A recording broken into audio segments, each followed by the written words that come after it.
We may all have similar experiences, feeling inspired after finishing a book, watching an exciting movie, or having a thought-provoking idea, and then deciding to change our situation, writing down our motto and plans.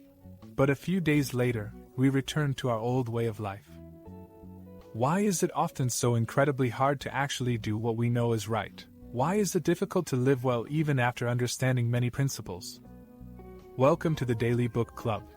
This time, we will discuss Wang Yangming's concept of the unity of knowledge and action. Unity of knowledge and action explained. During the 100 schools of thought in the spring and autumn and warring states periods, ancient philosophers began exploring the connection between knowledge and action. The Book of Documents says that knowing is easy, but acting is hard. Knowing the truth is easy, acting on it is challenging. It seems that even in ancient times, people face the same issue. Learning and understanding principles is not the hardest part.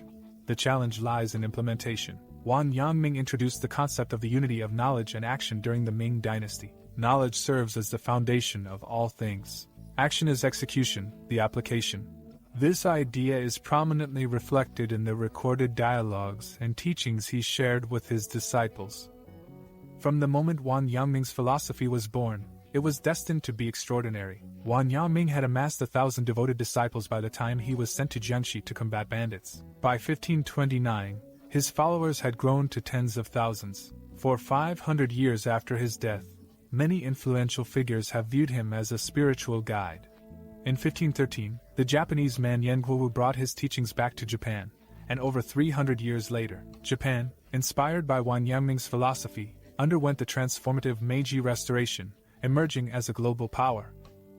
Liang Qichao, a leader of the late Qing reform movement, mentioned that there are 2.5 sages in Chinese history. One of them is Wang Yangming. Wang Yangming was not only the proponent of the unity of knowledge and action, but he also practiced it.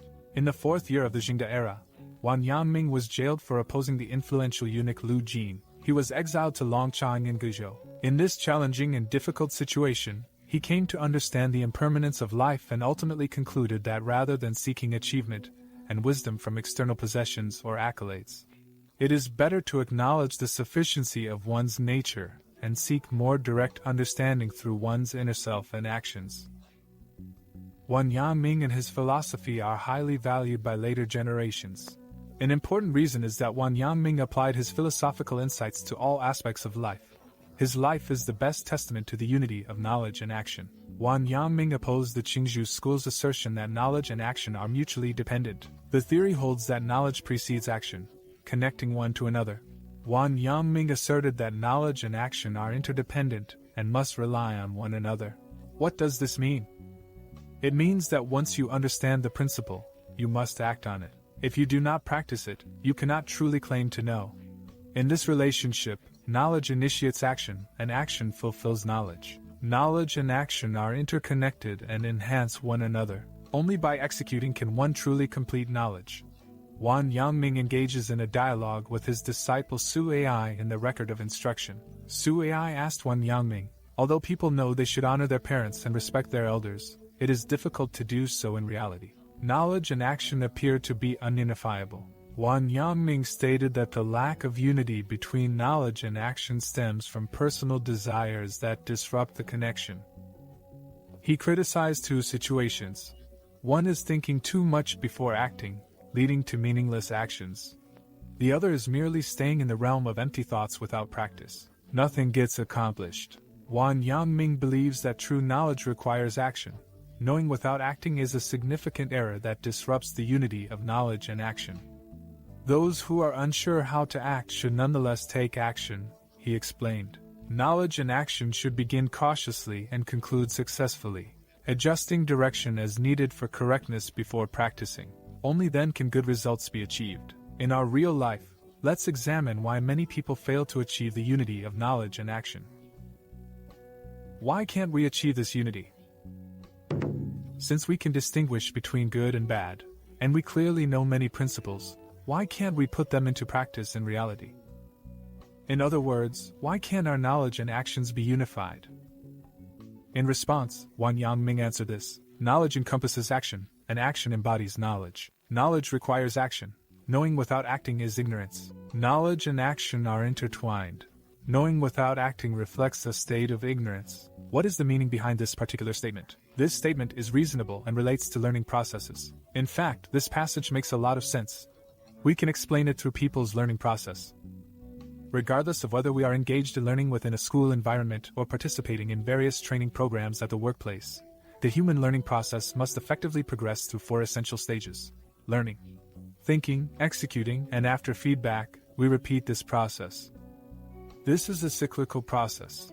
We cannot immediately provide feedback after acquiring new knowledge. To understand our learning outcomes fully, we must engage in execution and verification rather than relying solely on simple thinking. To master new knowledge, we must follow and repeat the process step by step. Only then can we fully grasp the new knowledge. Modern research on the human brain has found that this is also how the brain works. Scientists have discovered that neurons are connected through synapses, and when 2 neurons are frequently stimulated at the same time, the connection between them strengthens as their synapse becomes stronger. The core of this is the human learning process. We all have similar experiences when we study. When we memorize English words, we visualize the images that the words represent, and just by deliberately repeating them a few times, we can remember their meanings. This enhances connections among various neurons. In this process, receiving knowledge is the learning process, which can be understood as cognition. But whether it is new knowledge or the wisdom and methods of others, they are all new things we encounter. There are differences between people, and others' new methods are hard to fully apply to us. So we need to think independently, absorbing and integrating what we've learned. So why continue to transition to action? If we come across something new and exciting but it fails to provide us with positive feedback in a timely manner, we will quickly lose interest and motivation to engage. For example, we become addicted to games, smoking, and drinking because these things provide immediate positive feedback, whether it's stress relief or reward mechanisms. Purely physical enjoyment. Psychologist Freud said that there are 3 persons in our consciousness competing for dominance: the ID, the ego, and the superego. The ID embodies our basic instincts, the ego symbolizes our rational self, and the superego reflects our ideal self. In other words, our pursuit of effort and adherence to principles is a process of the superego competing with the ID for control. For instance, we know that exercising is good for our health, but the ID doesn't want to do it. It feels tired and just wants to relax on the couch. We must establish a closed loop to execute actions and receive positive feedback. After sticking to your workout, you gain strength, energy, and even attract compliments from attractive people. These are all positive feedbacks that make you feel good, creating a closed loop with exercise. Over time, you won't need much willpower to keep exercising.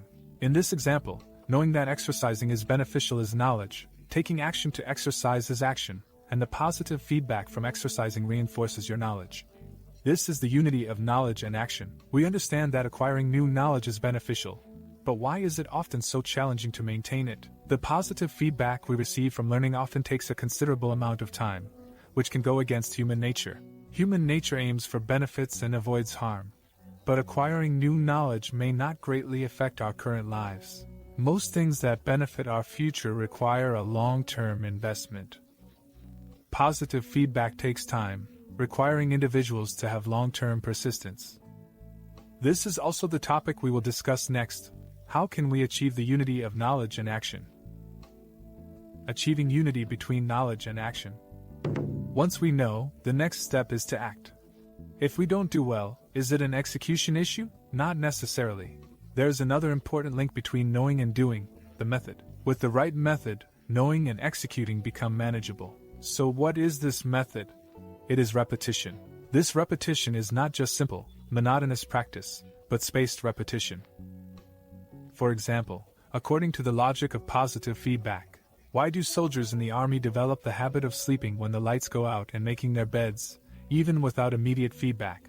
Regardless of whether they have strong willpower or are compelled by their environment, they continuously repeat a task, and this process can also achieve the unity of knowledge and action. From a neuroscience perspective, repetition can indeed change a person's brain, and it is a physical change. Eric Kandel won the Nobel Prize in Physiology in 2000 His main research focus is on how memory is stored in the brain. He says that human memory can be categorized based on the duration of retention into immediate memory and short-term memory, and long-term memory. Immediate memory lasts up to 60 seconds, short-term memory can last for several hours, while long-term memory can be retained for days to years. So, how exactly are these various memories stored in the brain? What specific changes occur in the brain when we actively learn new information? To observe these changes, Kandel chose a mollusk called the sea slug. The human brain has about 10 billion cortical pyramidal cells, while the sea slug has only 20,000. These cells are larger and can be observed with the naked eye, making them excellent subjects for experiments. Kandel's research found that short-term memory only causes changes in the strength of synapses. Synapses connect neurons and play a key role in transmitting signals between them. This memory type induces synaptic changes that generally last a few hours only. In contrast, long-term memory can lead to structural changes in the brain, producing new proteins and synapses. Relating this to Wang Yangming's philosophy, it means that long-term behavior can influence the structure of our brain, and these structural changes can deepen our understanding. Here, we understand what the unity of knowledge and action is from a scientific perspective. Knowledge and action together can transform our brains. When we suddenly hear or understand a principle, we often feel a moment of enlightenment. This short-term memory, which lasts only a few days, can be triggered by seeing someone else's success in losing weight. However, this momentary inspiration does not equate to true knowledge. If we do not take action, this short-term memory will be replaced by the stimulation of food and games. This situation has little impact on our daily lives and will not bring about any fundamental change. The more frequently our neural synapses in a specific area are stimulated, the more profound the memory becomes, leading our behavior to increasingly align with that area over time. Spiritual insight affects psychology but does not lead to physical changes. It remains a short-term memory in the brain, just like your understanding of the unity of knowledge and action today. If you do not take action, no matter how enlightening it feels, it will not bring any fundamental change to your body, life, or spirit. This is because the changes you see are mere illusions. Without action, your brain does not truly acknowledge it. Wang Yangming's method for achieving knowledge and action unity. When Wang Yangming was eliminating bandits, he wrote a poem with Yang Shida and Shui Shangqian, which contains a famous line. It's easier to defeat bandits in the mountains than those within. The greatest difficulty in achieving the unity of knowledge and action is to combat one's own ego. To achieve unity of knowledge and action, we can try two approaches. The first is sudden enlightenment, which is not the momentary realization we feel when we first hear a principle, but rather the deep understanding that comes after years of struggle and contemplation. The former represents an initial feeling about a principle, whereas the latter comes from thorough reflection. Wang Yangming's enlightenment at Longchang was due to his pursuit of knowledge since he was 21. He underwent years of life experiences and had countless preparations, which led to this sudden insight. What is sudden enlightenment? From a physiological standpoint, it can be seen as a powerful emotional trigger. The brain can create long-term memories. What if sudden enlightenment is unattainable? We can opt for the second choice, to understand gradually. Gradual understanding relies on accumulation, deliberate practice, and repetition. As we just mentioned earlier, even if you find certain tasks tedious or boring, as long as you persistently repeat them, they can truly become ingrained in your brain, both mentally and physically. Once long-term memories are formed, structural changes occur in the brain, making your behavior more inclined towards what you are accustomed to. For example, we all have this understanding: we believe knowledge can change destiny. True knowledge requires experiencing a sense of achievement from knowledge that alters our destiny, along with timely feedback to the brain. Otherwise, it remains unvalidated. At this moment, the brain wants the body to relieve stress, relax, and take it easy. But after aligning knowledge with action, we execute, and our lives gradually improve because of our actions. The brain genuinely believes that knowledge has the power to alter fate. For the brain, this is true understanding after receiving positive feedback. In other words, knowledge can influence action, and action can influence knowledge. We are in an era of information overload. Gaining knowledge through audio, bestsellers, and training classes. People often find acquiring new knowledge much more interesting than applying what they already know. Therefore, People consistently seek out new knowledge, yet the majority remain unaware that revisiting or regularly practicing what they have already learned is significantly more beneficial for their understanding and retention. It's not that we know too little. Rather, we pursue knowing more while neglecting deeper understanding. Knowing without action is still ignorance, even if you encounter valuable ideas or beneficial knowledge. It cannot directly change your life. Only when you genuinely execute your plans and take action does it become truly worthwhile. As long as you take action, even if you don't notice it, your life is slowly changing. Thank you for watching the Daily Book Club. We hope to see you again next time.